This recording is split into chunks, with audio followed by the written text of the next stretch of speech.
नमस्कार मंडळी. आज आहे डे 13 ऑफ अवर बोधकथा सिरीज. आज मी तुम्हाला एक अशी कथा सांगणार आहे जी प्रत्येक नात्याला स्ट्रॉंग बनवते. चला तर मग ऐकूया दोन मित्रांची ही छोटीशी पण मोठा धडा देणारी कथा. दोन मित्र वाळवंटातून जात होते. काहीतरी छोट्या गोष्टीवरून त्यांचं भांडण झालं आणि एका मित्राने रागाच्या भरात दुसऱ्याच्या कानाखाली मारलं. तो दुसरा मित्र शांत होता, काही बोलला नाही, फक्त वाळूत लिहिलं, आज माझ्या सगळ्यात जवळच्या मित्राने मला दुखावलं. ते पुढे चालत गेले आणि एका नदीपाशी पोहोचले. दोघं पाण्यात उतरले आणि अचानक मार खाल्लेला मित्र बुडू लागला.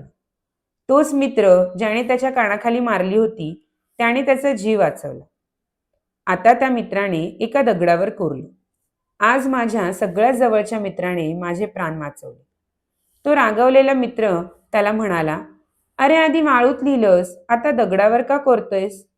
दुसरा मित्र हसत म्हणाला, वाईट गोष्टी वाळूत लिहा, जेणेकरून माफ करण्याचा वारा त्यांना पुसून टाकेल, आणि चांगल्या गोष्टी दगडावर कोरा, जेणेकरून त्या कायम लक्षात राहतील.